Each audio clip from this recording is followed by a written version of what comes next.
Okay, hello everyone. Welcome to We're Offended, You're Offended. And today it's a bit of a solo mission. We're going commando here. So, what was today like? It was really hot. Um, Pretty smoky up in Alberta. Uh, Other than that, it was a beautiful sunny day, but uh with BC being on fire, holy moly, it's BC's on fire, Manitoba's on fire, Ontario's on fire. I think this whole global warming thing is maybe it's a bit of a maybe it's a bit of a thing. But so today like I said, I'm solo today. So let's just let's dive right into it.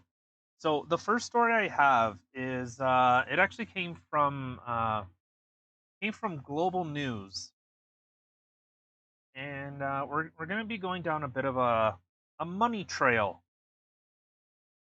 So this came from Global News, and it says Canadian employers offering incentives for workers amid the labor shortage.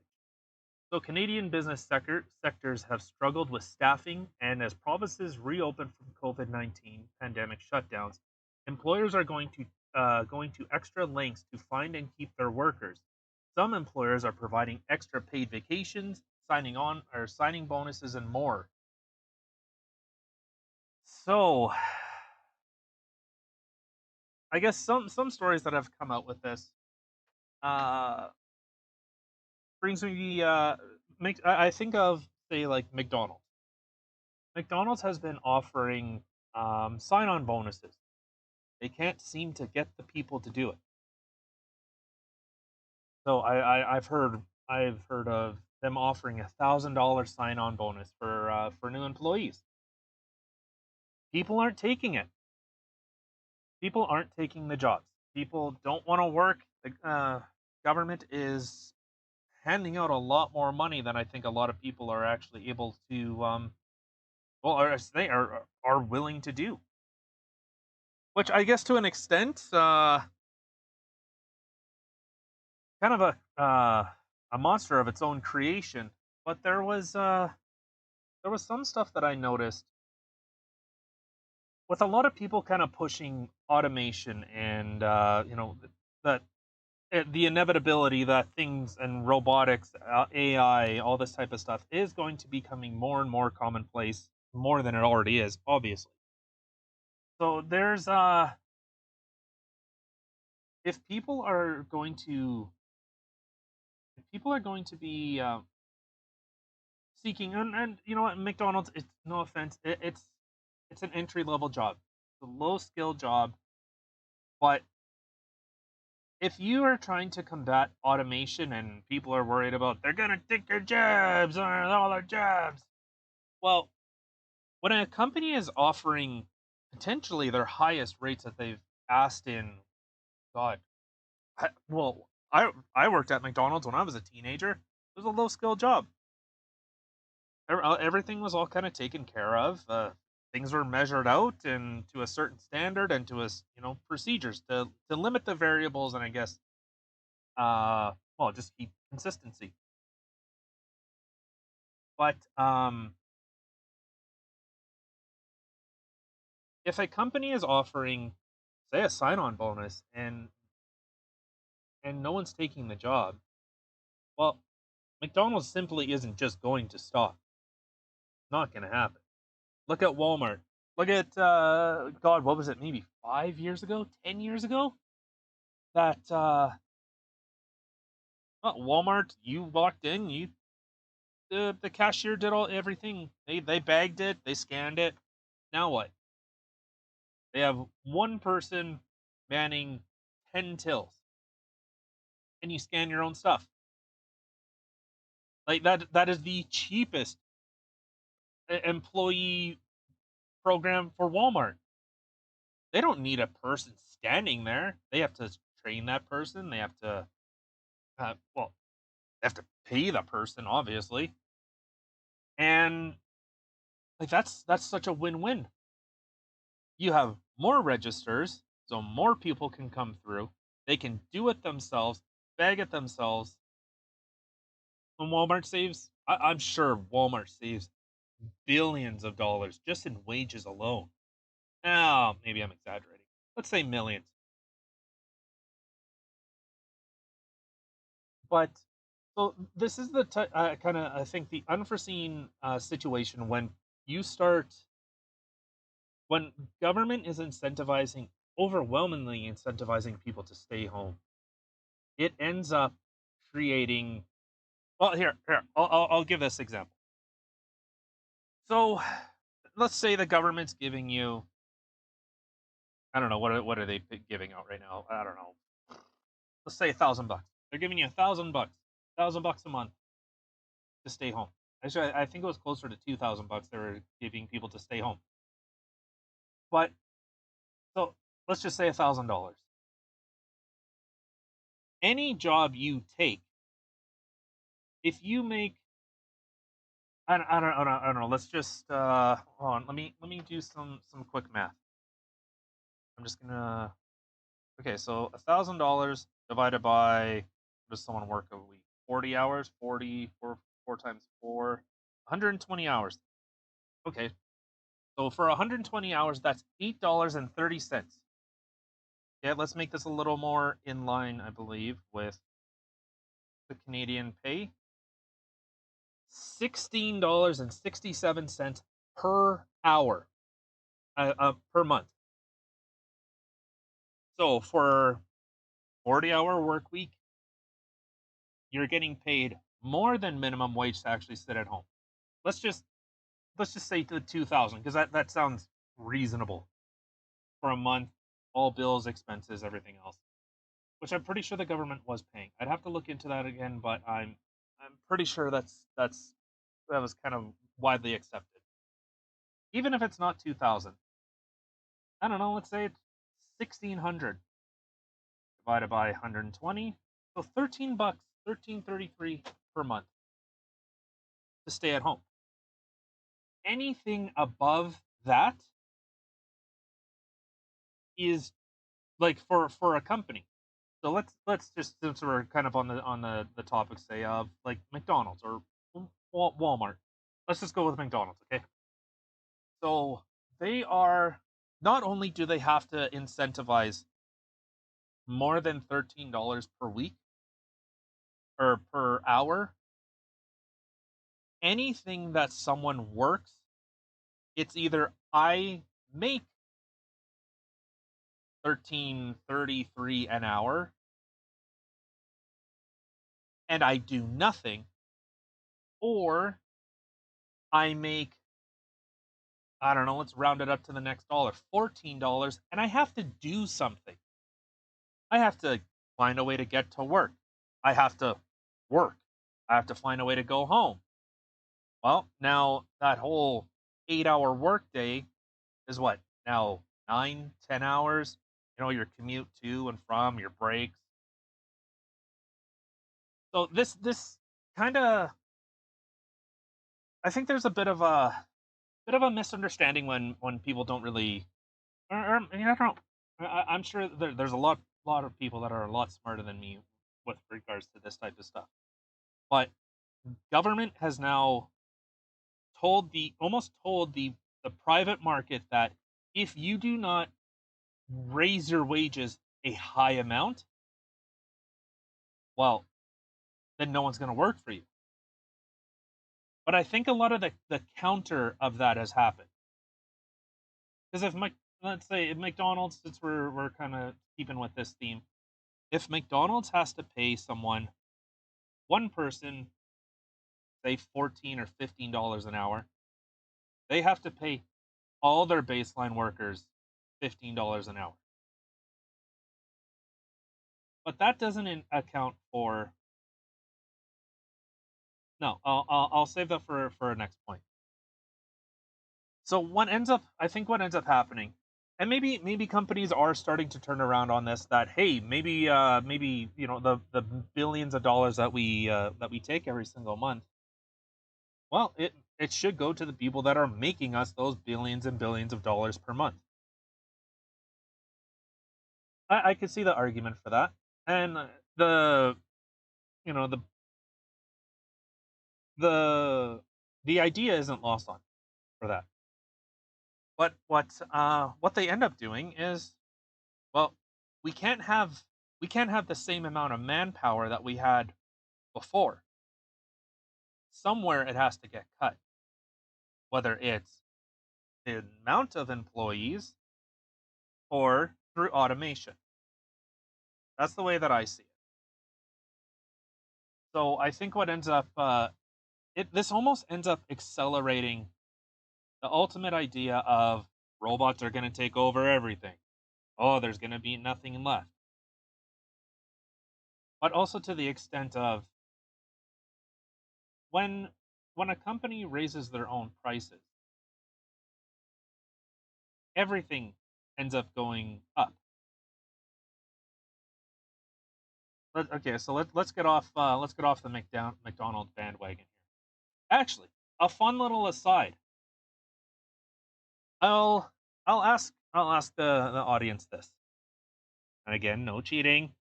We did this last time, no cheating. Who is the biggest real estate holding company in the world? In the world. I'll give you a few seconds.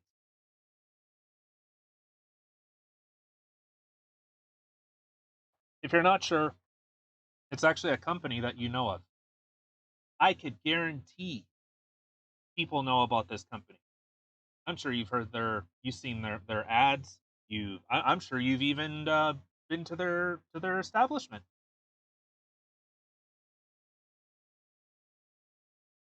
All right, giving you guys a couple seconds.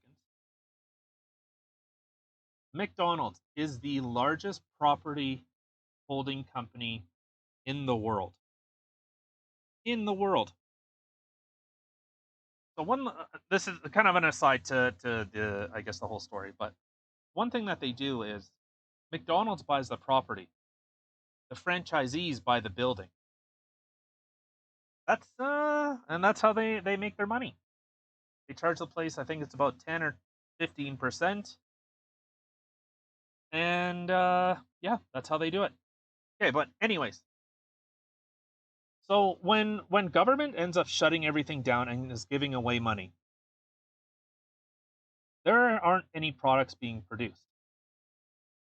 Money is the exchange of goods, of services, of necessities, of needs, wants, luxuries, you know. When nothing is being created, there's nothing to buy. So what does that end up doing? That ends up devaluing the amount of money that you have. That's one thing that kind of results when nothing is being produced, especially a lot of stuff in Canada isn't produced domestically, it's internationally. So it ends up people have a lot of money, you can't buy anything. So what's the value of the money? The money has no value now. But um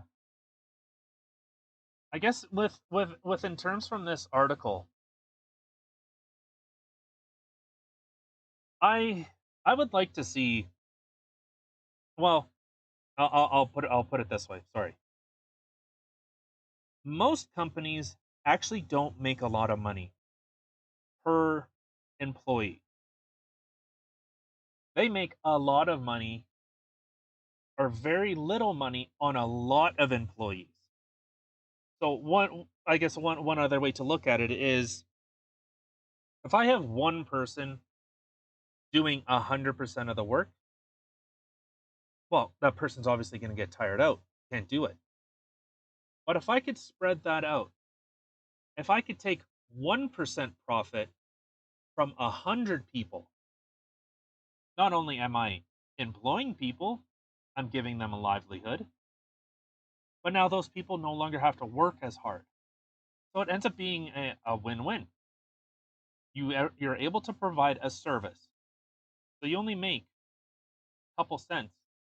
To go back to McDonald's, I'm sure they're a cheeseburger. I would guess raw cost probably like 70, 80 cents to produce one of them, and they charge what is it, 99 cents, $1.99. Maybe it's $1.12 for them to produce it, including somebody's wage. So they only make like 70, 80 cents on that one cheeseburger. But if they sell 10 million cheeseburgers, well, that's obviously a very different number. And with the efficiency, how fast can it be produced? That's where value comes in to a business, producing a lot of things very cheaply. Sounds like kind of a lot of things that well, I seen a thing with Papa John. I'm sure everyone knows Papa John. The I guess he was the CEO. He was the founder of Papa John's, and it costs more. And in hearing with him, it sounded like a really good company to work for. He had a lot of profit sharing for the employees, benefits. They were well paid. It was it was a whole. It almost seemed like a family. And I don't know. This is coming from the founder, and maybe the frontline work be different, but from what I've heard, it actually seemed like a really good company to work for. So he ended up getting pushed out for, uh, well, he was accused of saying not so nice words about certain people, but that kind of besides the point. So he recognized, as his slogan says, is better pizza or better ingredients, better pizza, and what ended up happening when he ended up getting kind of kicked out as the CEO. And what ended up happening was some of the changes that they had made. Instead of using whole products like a tomato sauce, let's say, or let's say dough. Let's say just a dough. So instead of it being uh, yeast, sugar, water, flour, salt, and maybe like oil, they ended up adding cheaper things, other chemicals. No, well, removing some and adding in chemicals because it lowers the cost. And at some point, everyone says, "Oh, McDonald's makes cheap. They're just cheap throwaway food." Yeah, but they can produce something at such a significantly low price. It's normal. People, there's an expectation that if I was spending $10 or $12, 15, $20 on a burger from McDonald's, your expectation shifts with how much money that you're spending. Okay, so I'm completely like all over the place, but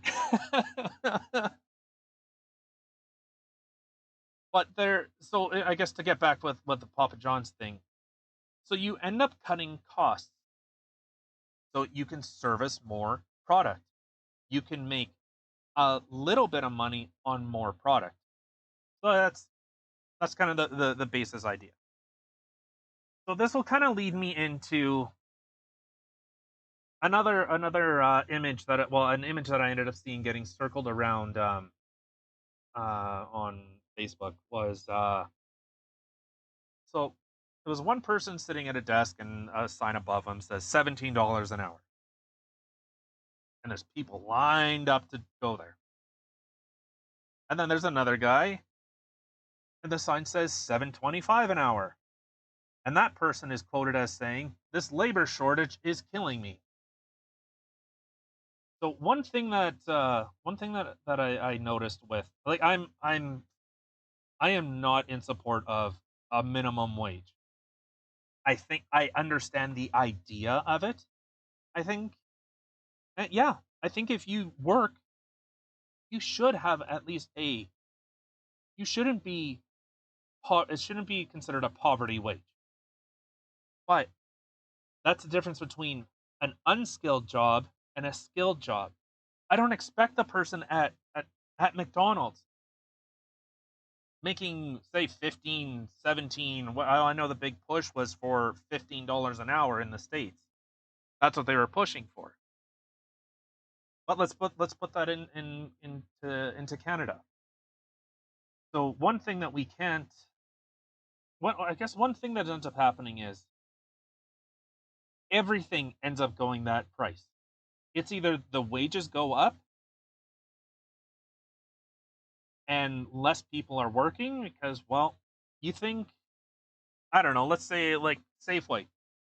If they have to pay everyone, remember the stock people that are always so nice to see you. I'm sorry, I shouldn't just pick on Safeway, but I'm picking on Safeway. Well, okay, so here's a very good point with Safeway, and this kind of speaks to the, I guess, to the kind of corporate mentality. So I used to work at Safeway, God, when I was a teenager. So they were in financial trouble in Canada anyway, and they ended up sending out a questionnaire, and says the one question that always stuck out in my head was what what can we do to attract more business? And then it said in brackets, increasing wait, no, lowering our prices is not an option. That was it. How can we incentivize people to come to our store and lowering our prices is not an option? So if you're not going to lower your prices, the customer experience has to be that value. It's not selection. It's not like Safeway carried something that Superstore didn't, or any other big box store or grocery store carried. They didn't have exclusive. They didn't have anything that made them unique. They're just a grocery store. That was it. And I don't know. Think of walking down the aisles and you see the stock boy and, hey, can I get some help? Think of that $15 or $17 or whatever they raise the minimum wage to. These big pushes. They're not in. Like, think of that. Think of the lady at the cash register that just gives you the dirtiest look. $17 an hour. That's what you'd be paying for. But what ends up happening is you push you push businesses to do to do a few things. The big multinational corporations, they can swing it. Those are the only places that have actually supported minimum wage increases. Little mom and pop shops, and here's another little aside. Most restaurants are in or not grocery stores, but most places, say like Subway, McDonald's, A&W, yada yada yada. All those franchisees, those are all small businesses. Most companies don't have corporate places, or if they do, it's very few. Most of those places are an owner, a franchisee, and it's just a small business. That's pretty much all it is. So, I think what ends up happening is those big places that can support those wage hikes. Everyone rails on Walmart, everyone rails on Amazon. Well, they supported that type of stuff because they know that that will end up pushing more competition out, the less they have to compete with. Amazon's killing it. They are doing an amazing job at putting everyone out of work. I can't watch something on YouTube, on Rumble, hear anything about on Twitch or whatever. You can't swing a stick without saying, I bought this on Amazon. How many people have Amazon Prime and you never use it? I ended up finally canceling mine. I don't use it. 2 day shipping? Yeah, my ass. 2 day shipping, it's actually more like 2 weeks, but so, and when you end up raising minimum wage to to everyone, well, everything increases. If that business makes no changes but has to increase those wages, well, everything goes up. Gas station attendant, the grocery store, the restaurants, all that increases. So I'm very leery of minimum wage. And people say, well, I don't know, I shouldn't work in Toronto when I can't live in Toronto. Because I don't work in Toronto. Or get skills that if that's where you want to live, then live there. There's one thing that ends up like for me, I grew up in Winnipeg. I couldn't afford Winnipeg when I ended up moving out. Couldn't afford it. I ended up buying a house outside of Winnipeg.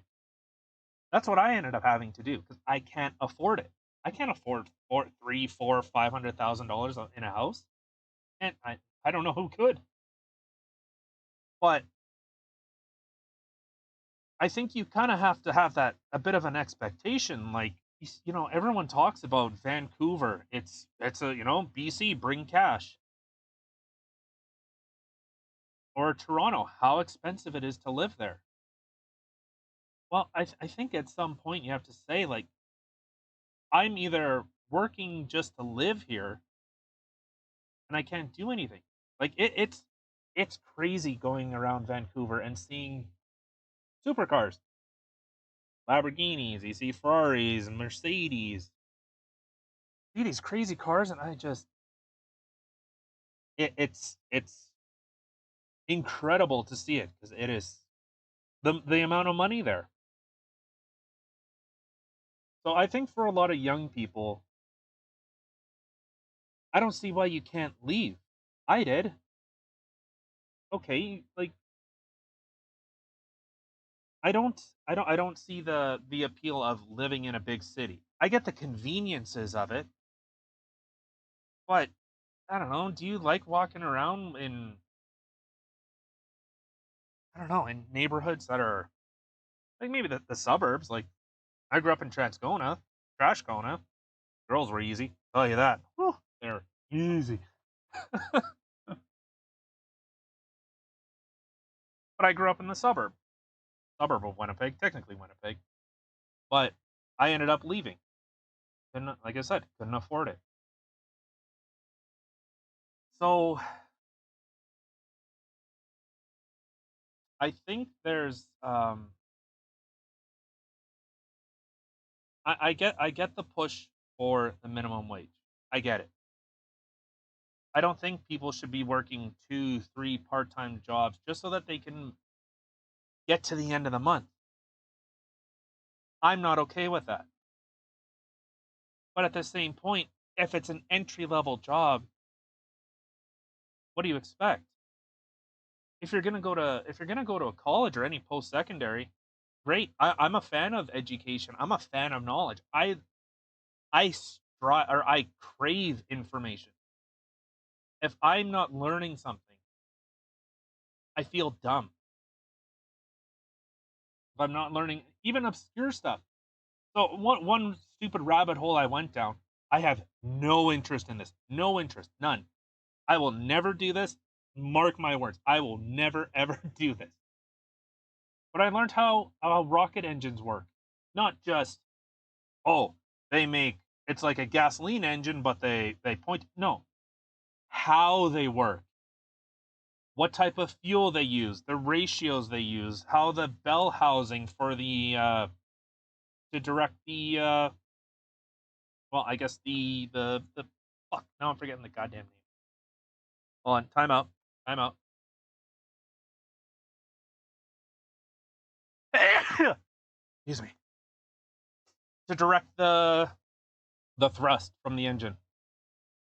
The amount of, well, whatever. I don't need to explain the whole thing. You get the point. Uh, but at least now I kind of have that information. Like, these are random rabbit holes that I go down. I have no interest in designing a rocket, building a rocket,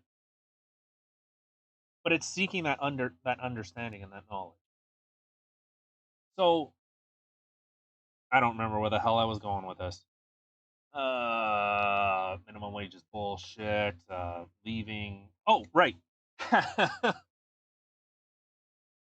But I think if you're going to end up getting a degree in something, you're going to get a degree in, I don't know, underwater basket weaving, gender, I don't know, gender whatever. Just a degree, just to have a degree. Okay, but what can you do with that? What can you do with that degree?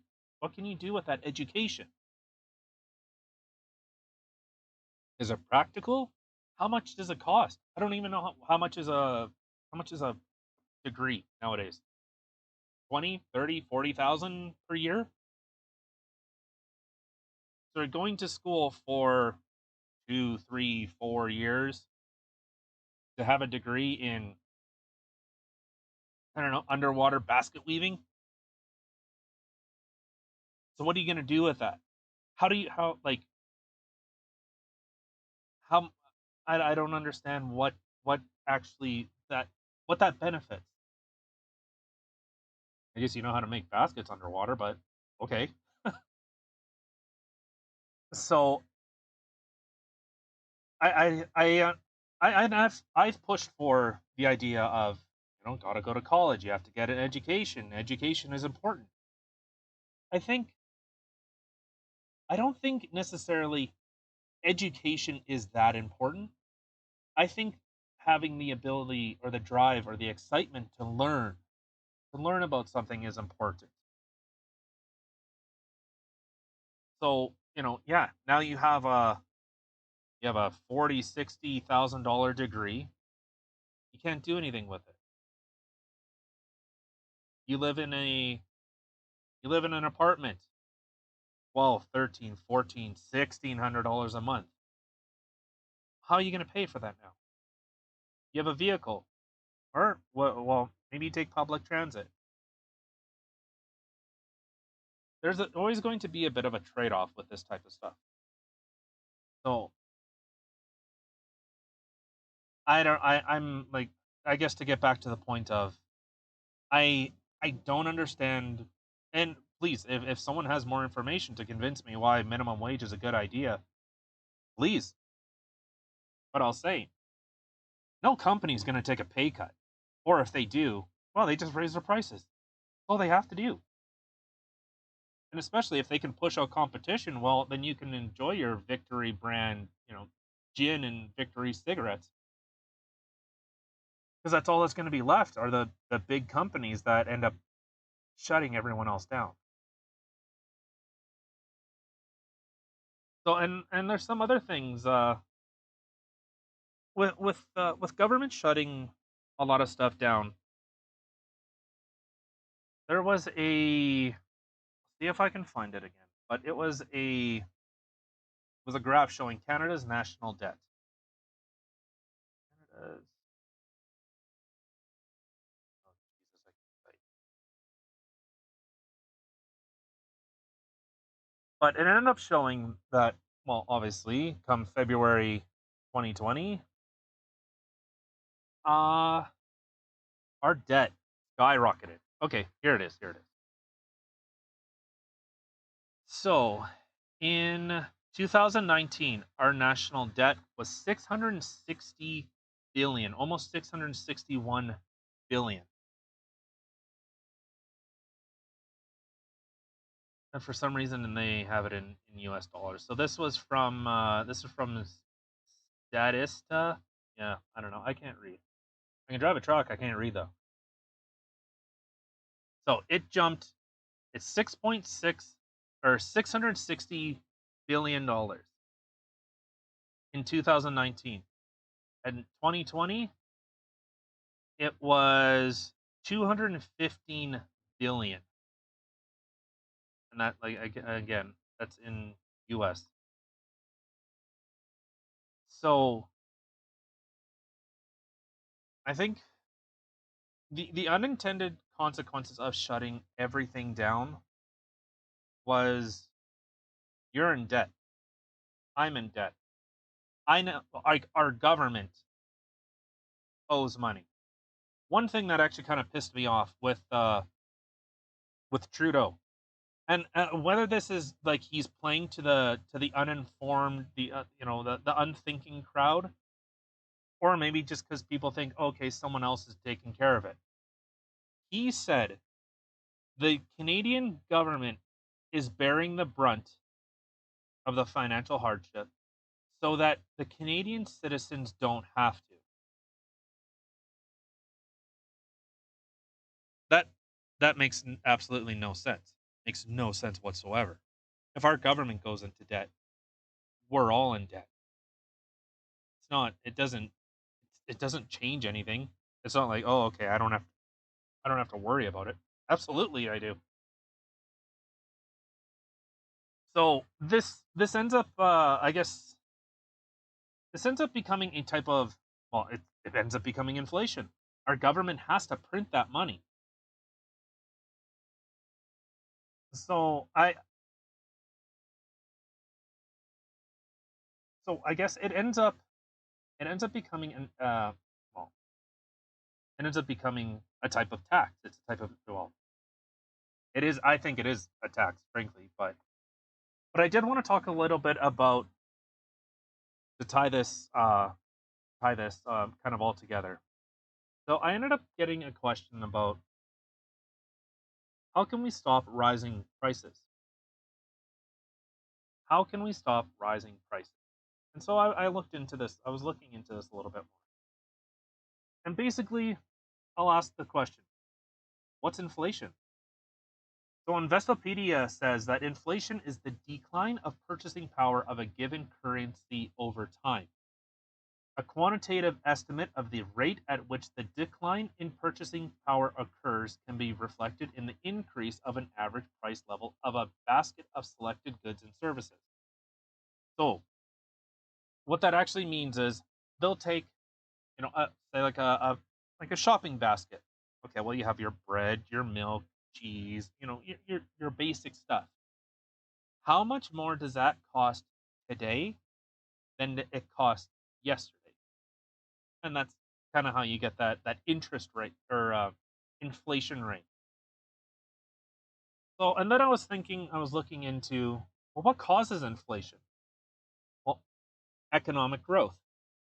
Okay, so economic growth. So if a country is healthy and vibrant, they're producing a lot. They're producing, exporting, selling, buying. When everyone's making money, well, inflation will naturally increase. I should say naturally. Inflation will increase. Another way, increase in money supply. So, if we take the basic idea of inflation is the decline of purchasing power, so if you increase the money supply, if you have $1 and you increase the money supply, that now, say, inflation has risen by 2%, 5%. Our figures in Canada just came out that I think it hit 3.4 or 3.1%.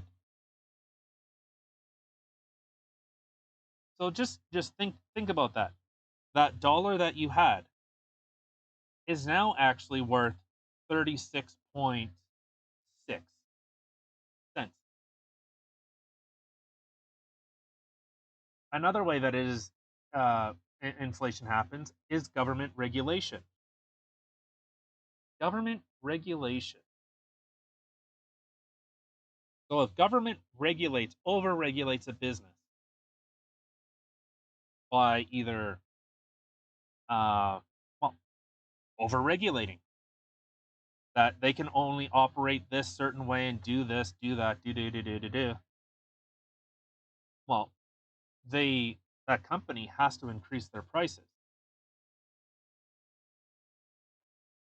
So if all businesses of a certain industry increase their prices, everything ends up going up. Everything now costs more. National debt. Hmm. For 2021, Canada is expected to be, and I don't get why this is in US funds, but for whatever reason it is. We're expected to be two well, I guess this is actually 2,301,000,000,000. Yeah. Yeah, I'm sorry. So, the more a government goes into debt, that can raise inflation. So, that like to go back to the same point of it lowers your purchasing power with a given currency.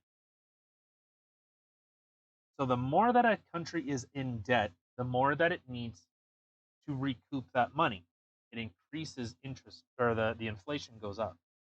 Exchange rates. So if one country's money is worth nothing, let's say Canada's exchange rate, well, and we typically compare it to the United States. If if the US's dollar goes up, the Canadian exchange rate will go down. Well, we import and export a lot to the United States. So if we end up, the US dollar goes up, well, it now takes more Canadian dollars to buy those same goods. So those are some ways that inflation ends up rising. And with our government printing as much money as they have, so let's look at it this way. If you have $10,000 sitting in a bank account, doing nothing, you just have $10,000 sitting there. And every single month, every single year, inflation goes up and up and up and up. So if inflation ends up going up, I don't know, let's give an extreme example. Say it goes up 5, 10, let's say 10%.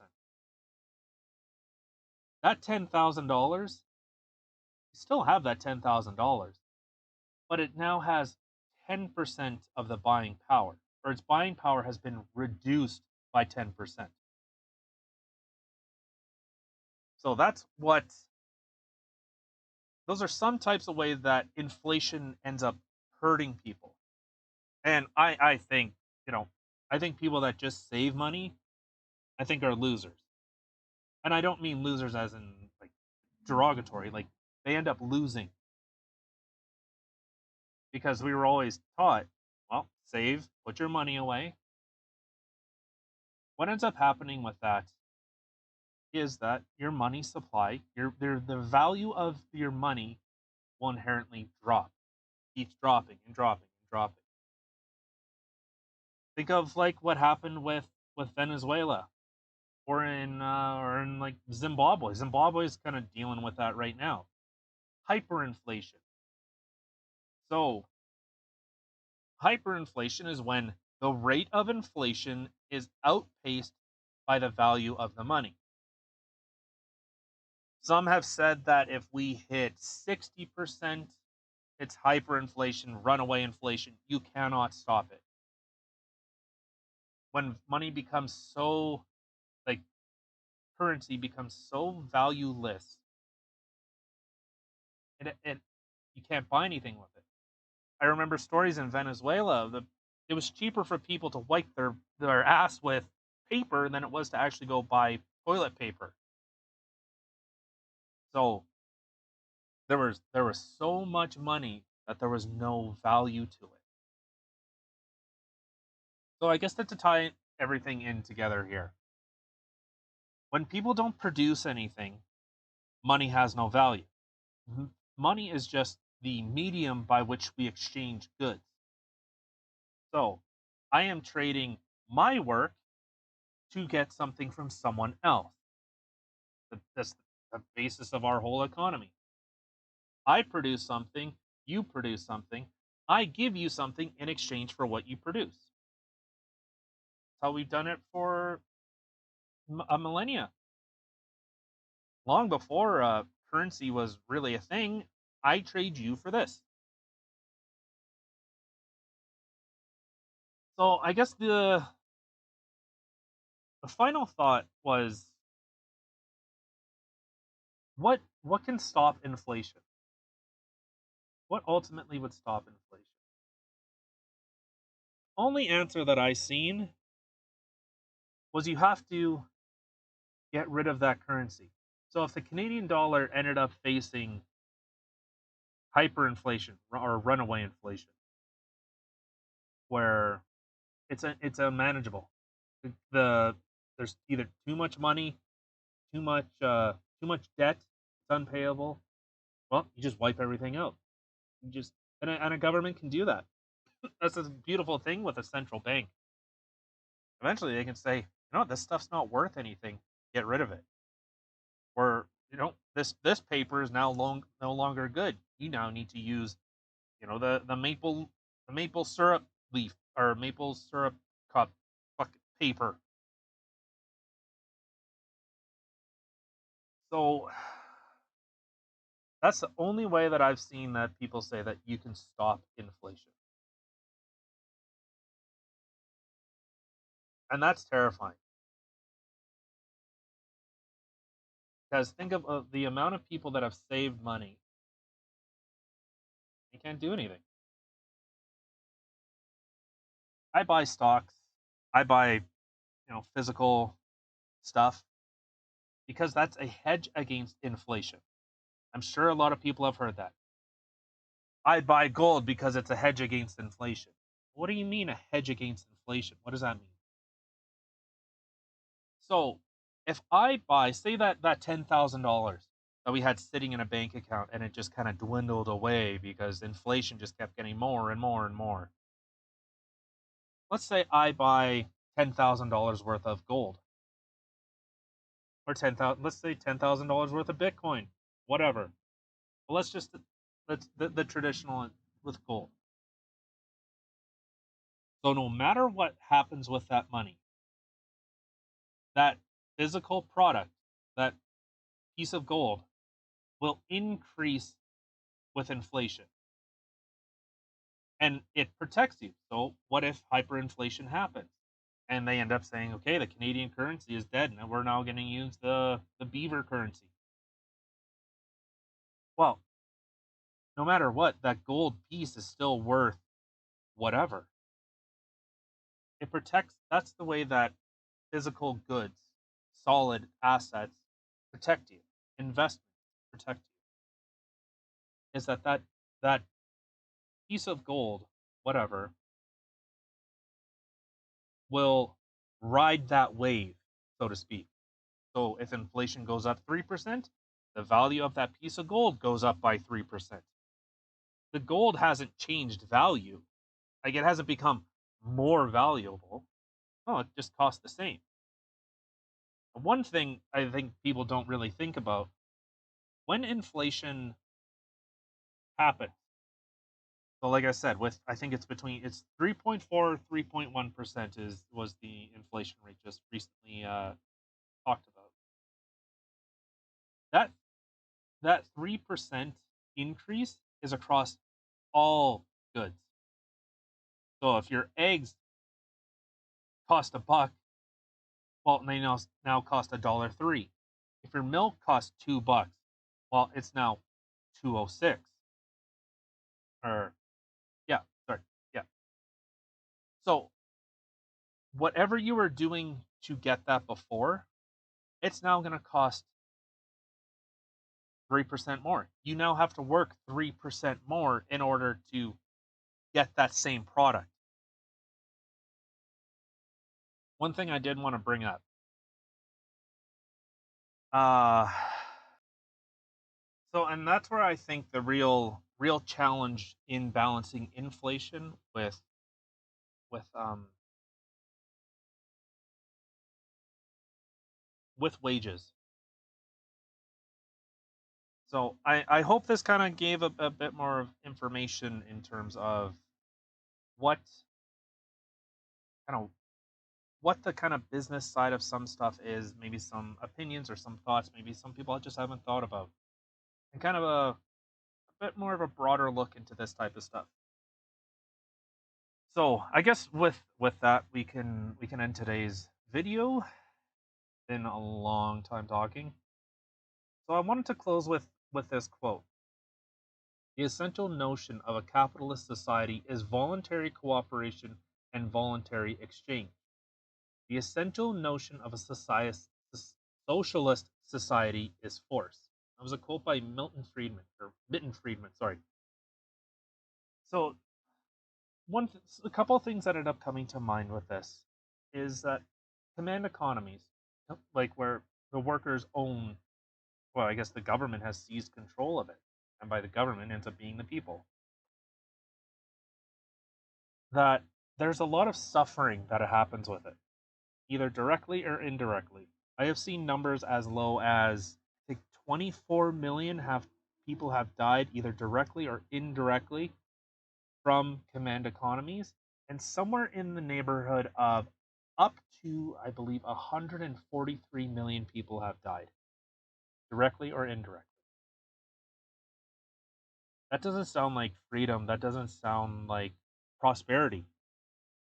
Sounds like people that were put in positions that don't know what to do. Instead of letting the person decide what their best goals are or their best skills are, the government decides it for you. And I think in terms of North America, we're all born into great opportunity, regardless of skin color, gender, religion. I think as long as we kind of have that same kind of idea of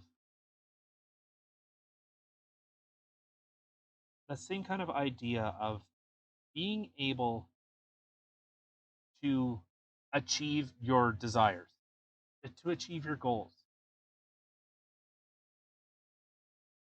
And I think we really need to look back on history and the types of countries that have done these types of things. Think Russia when it collapsed.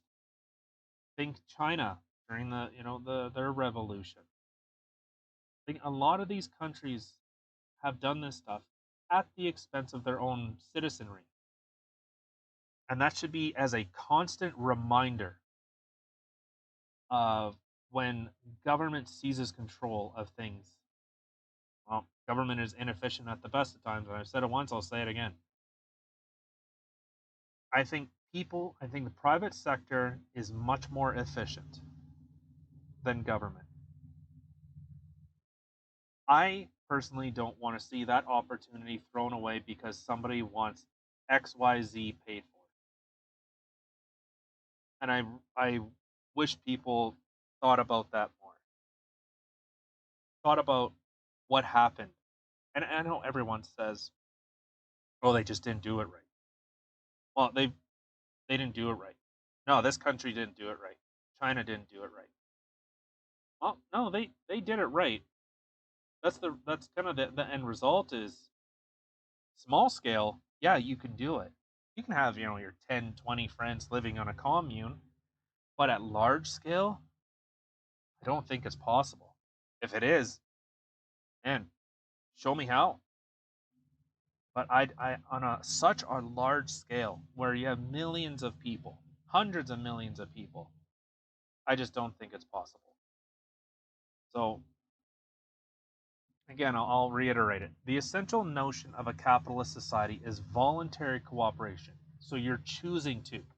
I am choosing to shop at this business or that business. But if it's only one, your Victory branded cigarettes and gin, you have no choice. You are at the mercy of somebody else. I think that's the most terrifying thing. Okay, we will wrap it up there. Thank you, everyone. And we will see you all in a few days. Have a good night, morning, afternoon. Yeah.